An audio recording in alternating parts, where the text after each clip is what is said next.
Welcome in, everybody. I am inside my warm home tonight because it's cold in my area.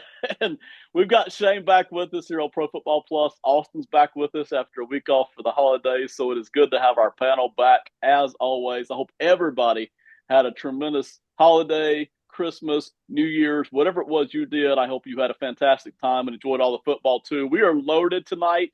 We're going to talk a little bit, not a lot, a little bit about coaching, firings, and keepings for just a couple of minutes. Then we're going to move right into the main segment for the night. Probably the reason most of you are here. Playoff first round picks, and our competition starts back up again. We're going to try to dethrone two-time champion Shane. And at the end, we're going to have a very good 5 to 10 minute conversation on the Panthers offensive line, what it looks like, and moving ahead the next year as we hit the off season for some of these teams. Shane, let's get right to it, man. Your beloved Patriots. We talked about him last week. Mayo is out. We don't yet know who's in. Where are you feeling on all of that? Yeah, as you guys know, when we started the season off, I wasn't a big Mayo fan to begin with. I think he would have been great as a defensive coordinator, but just ill prepared to be a first-time head coach. Um, as stories have come out, it shows that the Kraft family believed that they were going to get maybe one more year out of Belichick, and then kind of turn this year into the next swing. And once Belichick decided that that was how they were going to go, he opted to get out as quickly as possible. Um, the thing for me though is if you were going to make this move and you thought he was the pick and you already had Vrabel as a possibility last year, you're going to regroup and try to go after him again now. I would have made that move in the beginning. You had a commodity. Um, from the stories that have come out in Tennessee, part of the deciding factor for Tennessee moving on from was the amount of compassion Vrabel showed while making it to the Patriots Hall of Fame ceremony. So, uh, for me, I think after a year, you're pulling the plug very quickly. But I would also say that Gerard Mayo didn't do any favors for himself. Um, you know, the team was lackadaisical at best on most. He was pretty aggressive in returning any questions from reporters, and the only thing that showed was Drake May performing better than definitely than I thought he would. But I think a lot of people once he got in there. A lot of moving parts going on there. We're going to talk about it over the next few weeks, so we won't let that go. All you Patriots fans, fingers crossed for the best there. Austin, quite a few other moves as there are every Monday after the season ends. We're not going to cover them all, but if you will, go ahead and pick out one that stood out to you and what you thought about it. Well, this one, they kind of faked us out because Antonio Pierce survived yesterday, and then kind of comes out of nowhere. He gets fired today, this afternoon, even. Yeah. Um, I didn't necessarily see that coming. I definitely thought it was a chance, before, and then I was like, oh, he survived. I guess they're all right. But I don't know Yep. what direction the Raiders are wanting to go in. They now have the sixth pick, which is sort of an in-between spot. You're probably not going to get, one of the top two quarterbacks at that position. Do they try and trade up? Do they try and trade back? Do they just stick and pick and hope, they can get, I don't know, maybe a Will Johnson if he's going to be available? I don't know who's going to be available at six at this Yeah. point. It's way too Yeah. early in the Maybe. draft process, but I think they're the most intriguing case for me. Yeah, I don't know who wants that job. Probably not the top tier guys, right? And you're Right. right. It surprised me because I thought, well, he survived, right? He made it through Mhm. the day yesterday. And then all of a sudden today, nope, here he is. So they kind of okey doked us there. Once he got past yesterday, I didn't see that coming. I thought that was kind of a done deal. So Pierce is out, and the Raiders continue to struggle. So see if they can get their act together. Let's move on to something much more exciting now. The playoffs are here. The first round is just days away now. The teams are locked and loaded. Everybody's in place here. Me and Shane and Austin are going to start our competition back. We cut it off at the end of a few weeks ago there around Thanksgiving, and Shane's got two titles, and I've got one. And Austin's looking for his first, so we're going to try to knock off Shane. I think what is it, 13 playoff games we pick over the next few weeks, I believe is the way that math works out. So, um, we're just going to go straight up. No confidence here. No goats. Just straight up. what can you pick here, and how good are we at it? So, Austin, I'm gonna let you go first here, and then we'll alternate first. The Packers and the Eagles over here on the NFC side. Who do you like and why? Man, I was really disappointed by this Green Bay team last week. I really thought they were going to have a chance, and they kind of uh, squashed my opinion that they have a chance to go run it. When you can show up and look like that on any given week, I just don't trust you running into the playoffs. So I'm going to take the Eagles, who I think have consistently looked better throughout most of the year. Agreed. My only I'll go ahead and give my pick here. I'm picking the Eagles. My only real chance to give the Packers, other than that they're a pretty good football team, is if Jalen Hurts just doesn't look like Jalen Hurts. If he's really only 60% of himself, then that opens the door a lot. But if this Eagles team is anywhere near healthy in Philadelphia, I just like the Eagles better. Not even trying to put down the Packers. So give me the Eagles here as well. Shane, you feeling differently? No, I'm in agreement with you guys. I also think, like Austin said, where a couple of these teams have really gotten stronger heading into the playoffs. I think Green Bay has weakened its resume. Uh, you mentioned it. It hurts as the X factor in this situation. But if I'm Philadelphia with that offensive line, I'm gonna pound Saquon Barkley until Green Bay makes me stop. Green Bay's offense is in the same boat, but with a lot more injuries. And I think Philly is a tough out. Agreed. We're all in accordance on that game. I'm curious to see the next one right below it here, the Commanders and Buccaneers, if we all three land on the same thing here. Shane, I'll let you run it back first. Commanders had a heck of a season, far ahead of where most of us thought they would be. Now they're rolling in here to a very dangerous Buccaneers team. Where are you feeling on it? So I will say this is one of those pull at the heartstring ones. I've been on the Commanders bandwagon since the first run. Uh, I think Washington pulls this game out. But of all my picks, this is the one where if Baker Mayfield goes absolutely nuts, I'm also not surprised. Right. I think Washington, like I said, I don't pick them beyond this, but I think they can match up well against Tampa Bay. Um, but Baker has had an outstanding year, and Tampa Bay dealt with all their injuries really in the beginning of the season, and now has gotten a team back. That makes for a dangerous run for them, but I just think Washington pulls this out in a little bit of an upset in that matchup. Bit of an upset there. Austin, do you like the Commanders or pulling out the Buccaneers? No, I'm going for the Bucks. I think they are the better offense, and I don't like either of these defenses enough to really give the. I mean, it's a very slight edge for the Commanders, but like the Commanders are just atrocious against the run and good against the pass, and then it's the complete flip-flop. So I'm gonna go Bucks here, and I think Baker's kind of established. He's a vet of the league. He knows kind of what to do. Jaden Daniels, rookie, that definitely plays a big factor in it for me. It's not the only reason I like the Bucks, but it's one of a few factors that put me leading towards Tampa.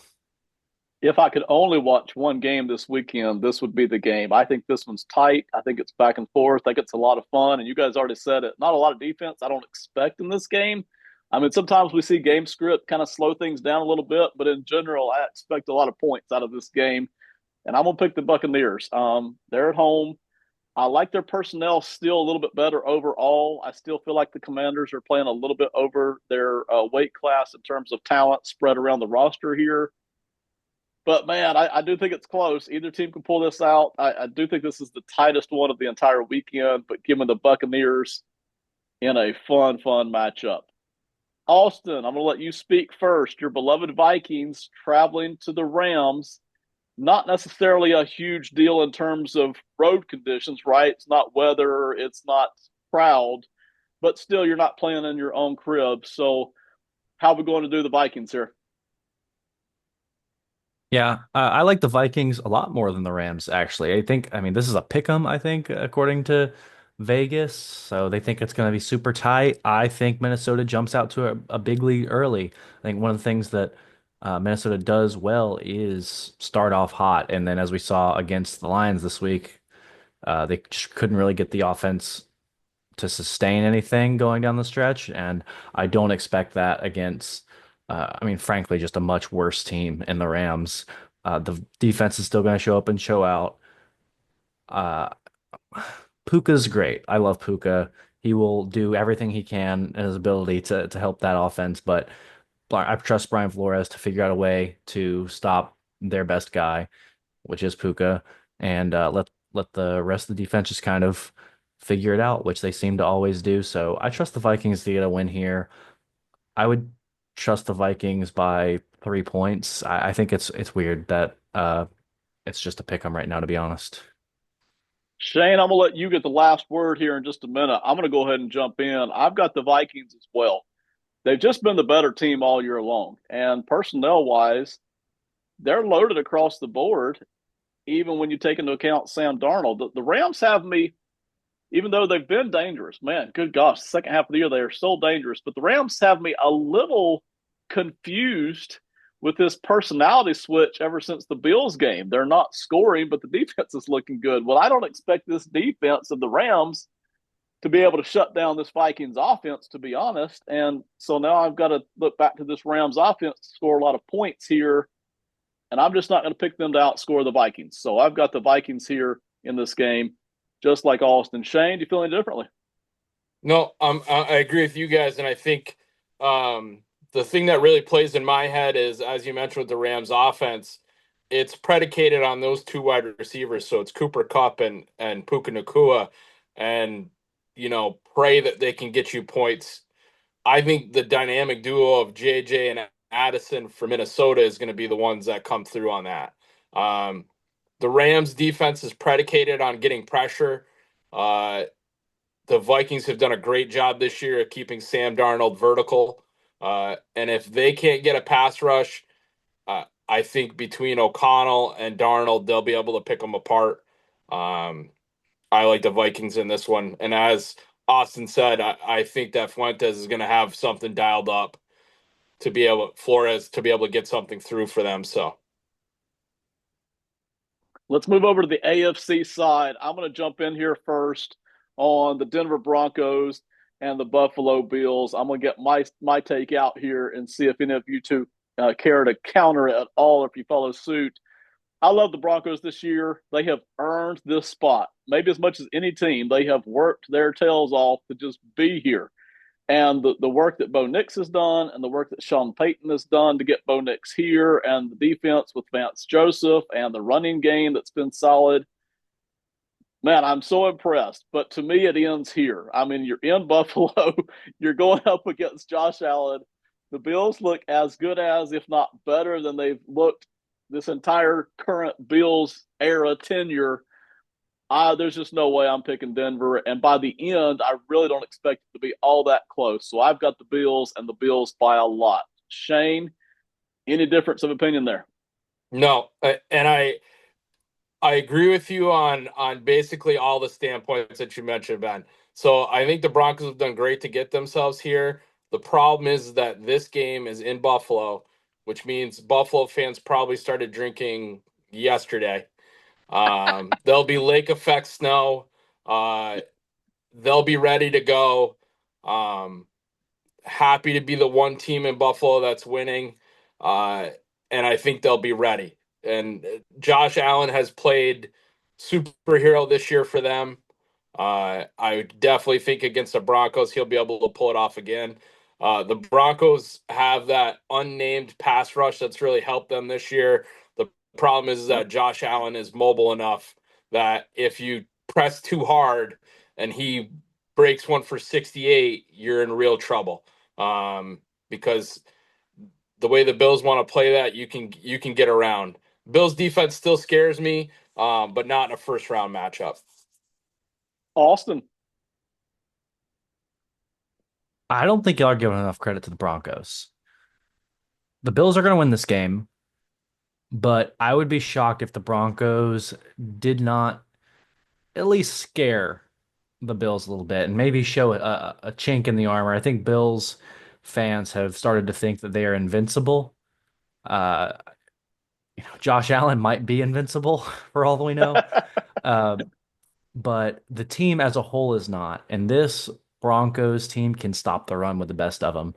I would say behind the Chargers, they're probably my second favorite run defense right now. And that's a lot of what the Bills love to do is get the ball in the hands of James Cook on the ground or in the short passing game, the quick passing game, and then let Josh Allen punch it in once it gets into the red zone. So I do think the Broncos are going to make this a fun, entertaining game. This isn't one I'm just gonna like not watch and assume a Bills victory. I think it'll be worth the watch. But yes, I do think the Bills are the better team. It is a home game for them, and there might be a few snowballs thrown onto the field from the stands in this one. Uh, Fair point, and I do agree. By the way, about this Bills defense, it is not an overwhelming defense to say the least. All right, moving on. The Steelers at the Ravens. Austin, you're up first. Yeah, I mean we've seen this one before a couple times actually. The Ravens are just significantly better than the Steelers. Like these two teams are just not really in the same atmosphere. I don't think in terms of talent well wise, but the Steelers are so well coached. They're so disciplined, uh, and Russell Wilson has done his thing in the playoffs before.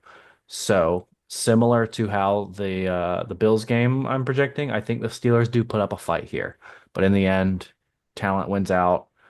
Um, Lamar is potentially going to win his third MVP this season. I know it's not the most likely thing to happen, but if that's what the vote ends up, I wouldn't be shocked. So I'm going to take Lamar and the Ravens to move on.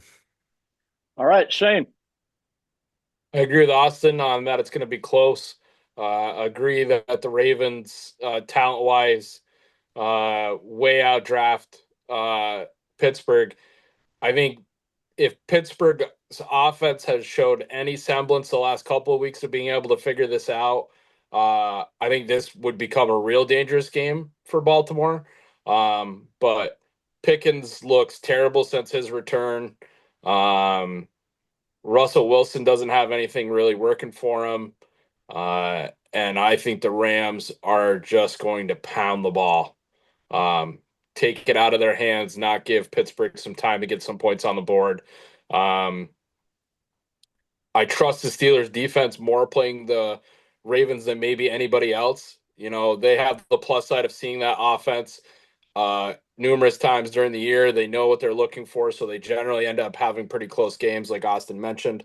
But talent wise and quarterback wise, I think you put Baltimore way ahead. I've got the Ravens winning as well. I've got it being close for two and a half, three quarters, with the Ravens pulling away in the fourth quarter, something like 31-18. I figured the Steelers, as usual, struggle to score touchdowns, collecting a few field goals. Tomlin doing a great job coaching his butt off and keeping it close. There's too many guns here on the Ravens from what I'm seeing. Our last game of the evening, the Chargers heading down to Houston to play the Texans. Shane, who do you like here? I'm going with the Chargers. The Texans have been off and on this year. I think when you look at it, especially in the beginning of the year, you should have picked the Texans. This shouldn't be a game. Right. Um, I think the way the Chargers defense plays, Austin mentioned it in connection to Denver. They do an amazing job on the run game. Um, I'm interested to see what Zeke Elliott getting signed to the Chargers squad will do, if anything, for them. Um, the thing that really stands out for me, though, I've mentioned it multiple times this year. I just think Jim Harbaugh does an amazing job of getting the most out of his players. And if you're going to be able to walk in there and have him say, "Okay, guys, nobody thought we'd be here. We've already done more than what anybody expected. What's one more week for us to go out and show what we can do?" Um, and I think the Chargers pull it off. I think it's going to be a tight game. I don't think it's going to be a blowout. I don't think either way, even if the Texans win on this, I don't think it's going to be that high scoring. But I think Justin Herbert has a solid game. Probably a Lad McConkey touchdown late is how I see this one ending. We've seen a lot of these games similar. Austin, I'm going to see if you're saving a left field pick for us here. So I'll save you to last. You and I, Austin, have picked every game exactly the same so far. I'm going to go ahead and pick the Chargers like Shane is doing here. I do think it's close. To me, even though Houston has been ridiculously up and down and inconsistent in and out all year, they're still a solid football team who's just not going to be a pushover. But I've got the Chargers here. I just have a little bit more confidence. They just seem like they have it a little bit more together this year. So give me the Chargers here in a very tight one and somewhat low scoring, as Shane mentioned. Austin, you got anything coming out of left field here? Or are you lining up with us? No, I am gonna line up with you guys. But I do think I might have a sneaky like player of the game. Not I guess it's not that sneaky the way he's been playing the last few weeks, but like Lad McConkey is going to win this game for the Chargers, I think. Everybody's expecting them to do it on the ground, which they can, and they will try and probably have some success at, especially with Dobbins back healthy. But I expect Herbert to, Herbert's a I don't know. I've seen him anywhere from top 3 to top 10, quarterback in the game. I think he's inarguably in that top 10 though. And in terms of pure talent, he's way up there. But I think this is a year that has been slept on, not enough recognition on his part. And I expect the Chargers to make some waves in the playoffs this year and for Herbert to kind of get his flowers and play well. I can't wait for these playoffs to start. We're just days away. I'm going to enjoy the entire weekend. It should be some good football. I don't expect every game to be close, but I figure we get at least two close ones here, if not three. Um, can't wait for it to get started. Thank y'all for making the picks. We've got our competition started. 6 of our picks out of the 13 have already this weekend. So thankfully we're similar on some of the picks here. Um, see what happens moving forward. We're switching gears now to the off season. Okay, for the Carolina Panthers, is who we're going to cover. This isn't exactly a crowd pleaser. I get it, but we're going to talk about the Carolina Panthers for just a minute, specifically their offensive line. I'm going to set the table a little bit. I'm going to get these guys' opinions on this Panthers offensive line, not only from this year, but moving forward here. Here's the starting lineup for these guys. First of all, you got Damian Lewis being the left guard. He's making 14.6 million. Austin Corbett's the center, was injured a lot of the year. A couple other guys, Christensen and Mays, played center a good bit this year. He's a free agent next year. Robert Hunt, I don't know if I remember said Lewis left guard. Robert Hunt, mainly the right guard, making $21.7 million. They brought him on a free agent deal last year off of the Dolphins to solidify that spot. Taylor Moton here at $31.3 million. You're seeing some pretty big cap numbers here for an offensive line. And that leads you right into this number here. 32% of the cap is what they're going to be next year. That's not too different from what they already were in 2024. They can afford it because they got the rookie contract with the quarterback, and they got some young people around the roster. Not a lot of money invested in that defense right now, but a lot of it's invested right here in offensive line. You got Ike Mekwanu making $8.8 million this year over at left tackle. And then you got the backups here. Zavala, the NC State guy that me and Austin know well. Jarrett Kingston, Brady Christensen, who I mentioned will be a free agent. Cade Mays, a free agent. And then Yosh Nyman making $5.1 million as that swing tackle wherever they need him. What I want to focus on before we look at the next year first, this offensive line this year was a good bit better than last year. It was a real problem last year, 2023. We saw kind of an upgrade this year in 24. Austin, I'm going to start with you because it's in your state. Why did you like this offensive line better this year? How did you like them run versus pass? What's your overall feeling of what we saw this year? Um, Gosh, I it's hard. I don't want to like not give the credit to the Panthers offensive line because they did great and they're you mentioned run versus pass. I think their strength is clearly run blocking. They are fantastic run blockers. Uh, but Bryce Young has made them look much better than they did last year. I think a lot of the issues and reason they look so bad was Bryce Young last year, and a lot of the reasons they look so good is Bryce Young this year, and just the total 180 he's kind of had from then to now. And that's probably why some of the stats are so jarring. You're like, well, what really changed? Well, they improved. Absolutely, especially into the run, like I said. But in terms of pass blocking, Bryce Young's ability to recognize pressure and maneuver in the pocket, like we saw him do at Alabama, is is a lot of it. I think Ekwonu and Morton are a really great tandem on the outside. Especially, they're both, I think, monsters in the run. But up the middle is been really important for this team. They've had some great center play from Corbett, and then when Mays has slid in there, he's also played great at center. And I think having a really good, strong center is a super underrated part of the offensive line, and it's one of those things that you can tell is undervalued based on like their contracts and where they go in the draft and everything. But when you have a good one and they're playing well, it is noticed. Shane, in just a second, I'm gonna hop over to you and get your opinion about who's maybe the best couple of guys at pass blocking off of this offensive line. Who you like there, Austin? I'm gonna stay with you a second because you talked about it.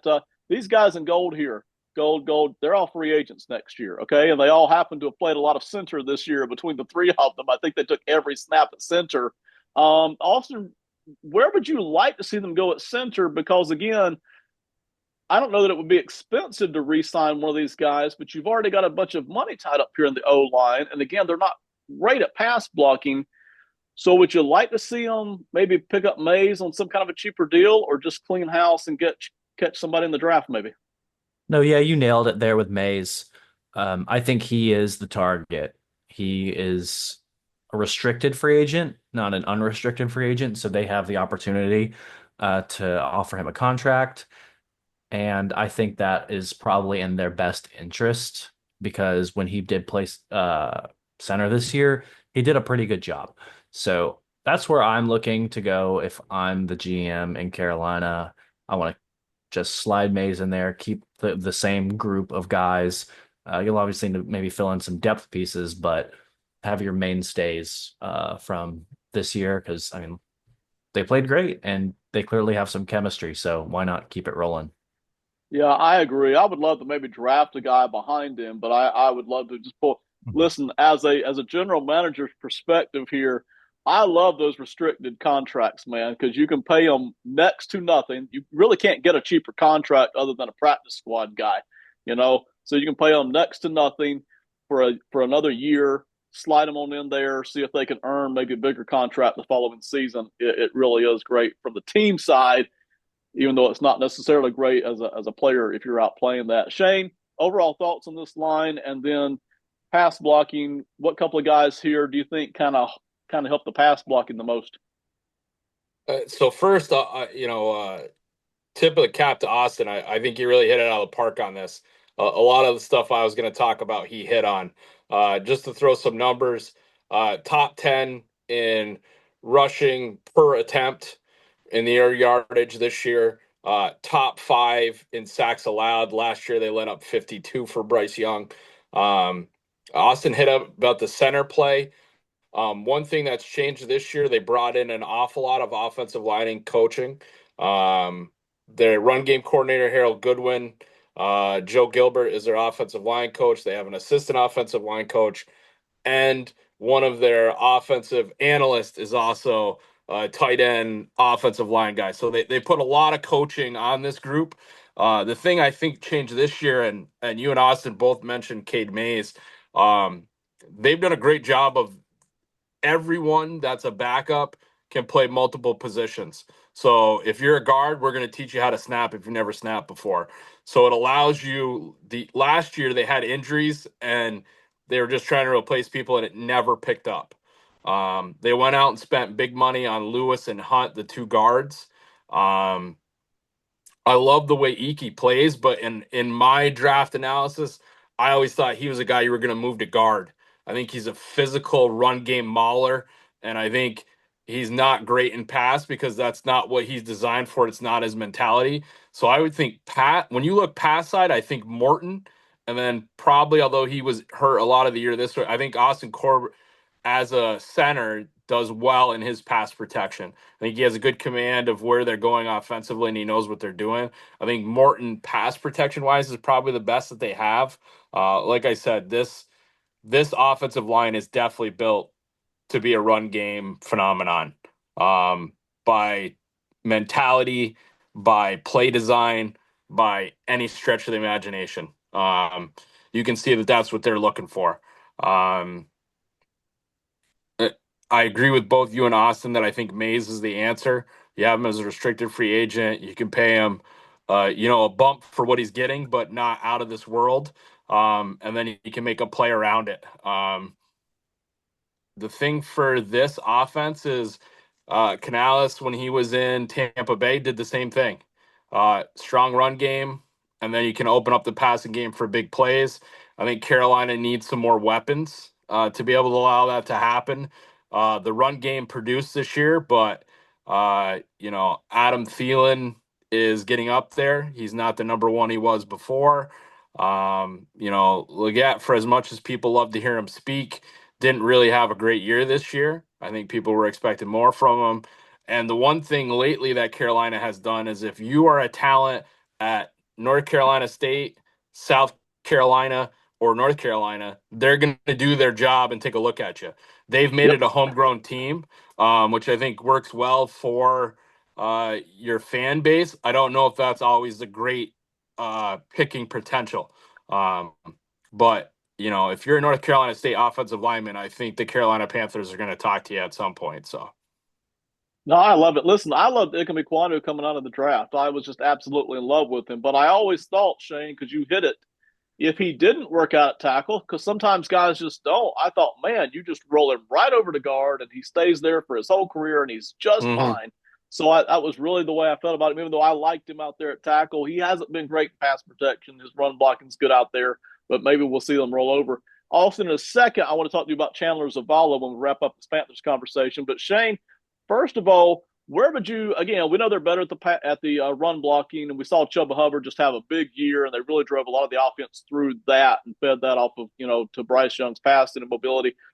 But overall, where would you rank this offensive line in the whole scope of the NFL, just in totality? I think, like you said, the problem is when it gets to the pass game, it's a lot of how talented is Bryce Young, um, and how Yeah, quickly. I think Austin hit on it. He's calculating the offense better, especially after being benched this year. So as his mind catches up to the game plan, I think that's going to help him. Uh, Outside of the run game, uh, I think you have to put these guys middle of the pack.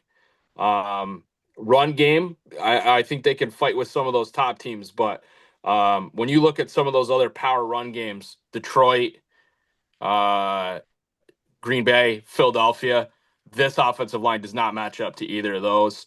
Um, it doesn't match up. And another one that I think is a young quarterback, run game power. We've already mentioned the Chargers. I don't think this offensive line matches up with that because the Chargers have two absolute stars at tackle. right. Um, and I don't think there's a single offensive lineman that's on the Panthers that you're going to go out and go after. I think they made the moves they had to with the guards. Lewis and especially Morton and Hunt have played great this year. They're high ranking basically on PFF and a lot of other things you can find for offensive linemen. But I think they're going to be middle of the pack until that passing game raises up because that's a surefire weakness for them without a doubt.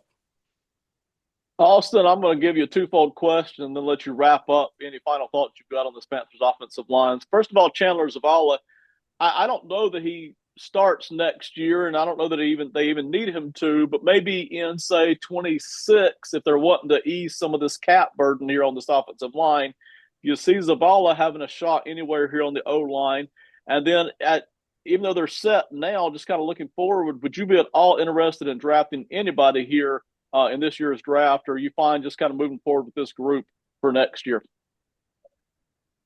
Uh, well, the thing about Zavala, as we've mentioned here, he has positional flexibility. He can play, he's a natural guard, but he absolutely has the size to play tackle. I think he's like 6'5", 325. So like he's got the size to go out there and play tackle.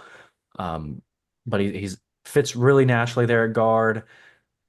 With this group as a whole, I am looking to draft probably a center at some point in this upcoming draft. Again, it depends on what they do with these free agents, but I'm looking for a center to be drafted. I think that is going to be necessary based on who they currently have on the roster, someone to develop. And that's really my biggest concern, because as we've mentioned, they have the positional flexibility if they have to let one of these guys go. Icky, I think, is a fine tackle, could potentially be a Pro Bowl guard if he moved in. Like he has the skill set to go do that. Um, so, I think they can move around whoever they need to in case of emergency. I think really they need to work on getting Bryce Young weapons more so than dealing with this offensive line this next year. Yeah, I agree with that completely. I love everything you're putting out there, Austin. It's got to be weapons. If I can catch somebody at center, maybe in third, fourth round that just fits, we develop them for a year or two. I would do that in a heartbeat. But focus got to be weapons. There is no question about it. All right, thank you everybody for listening to our Panthers talk and our offensive line talk. We'll work some more of that in here a little bit. I want to tell you all about our network where our guys are working up their final 60 thoughts here, final 60 seconds. First of all, Tricky Takes here with Austin and company. It took off a couple of weeks for holidays, but they'll be back in the saddle again very shortly. They do a great job, not only with the NFL, but with baseball, which is their true heart's love. Then you got the Simon and Friends podcast, which comes out once a week. Again, all these are on Apple and Spotify. Because CONCACAF right here with our two friends that do all the soccer work. They cover just about everything in soccer. Two peas on a pod. Two brothers, Parker and Peyton, talk a lot of NFL. And then once you get the NFL off season, they'll mix in some other sports as well. And then Odds on Favorite, a show I'll be doing here in about an hour and a half with Robertson Byer. Again, it's available on Apple and Spotify. We cover a whole bunch of stuff all over the NFL. All right, Shane, give us your final 60, man. My final 60 is going to go to Notre Dame, Penn State. I think that's going to be the more interesting playoff game for me. Tyler Warren and how they're going to move him for the offense for Penn State. And I think this is one of the better Notre Dame teams that we've seen in a long time with Marcus Freeman starting to get things going for them. I think it's probably going to be the better of the two games, I think, in my mind. So looking forward to those playoff games. Man, I can't wait for the playoff game, especially I didn't expect Penn State to be in this thing, right? But they got the unusual path and they took advantage of it, and here they are, and they're loaded talent wise. So we'll see if they can win a big one against Notre Dame. But boy, I'm really looking forward to that Penn State Notre Dame game just from a matchup standpoint. I am really looking forward to that one. Austin, your final 60, man. Yeah, that game's going to be who chokes less is Yeah. the name of that game.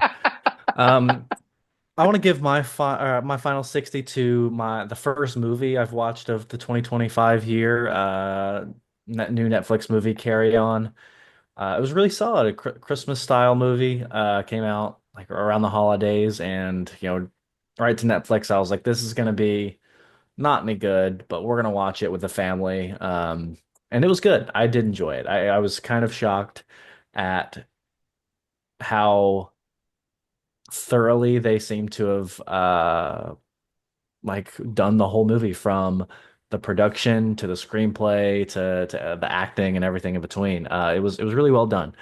And I don't want to spoil anything, obviously, but if you're looking for a nice movie to kick off your 2025, I know we're a week in already, but if you haven't watched the movie yet, that's a solid one to start your year. Hey, I've still got my Christmas decorations up here at my house, man. I haven't. They're gonna stay for another week or two. We're fixing to head out of town, Go somewhere else. Yeah, we're still hanging on to 24, man. But no, carry on Netflix. Check it out. It gets a thumbs up. Thumbs up, two thumbs up from Austin. I'll go one thumbs up. Okay. All right. We need to start creating an Austin movie rating. Okay. I don't know what Okay. design we want to have, but I want an Austin movie rating moving forward, man. All right. Get the special stuff. Thank you, everybody, for watching. We've got some cool stuff coming up next week. Our competition will continue. We're going to talk about the head coaches. We've already kind of had the Black Monday firings and stuff. We're going to pull the board back up and start talking even more seriously now that we know which jobs basically are available about who we really like at what spot. We'll have some more of that for you next week. Have a great one, everybody. We'll see you next time. Bye.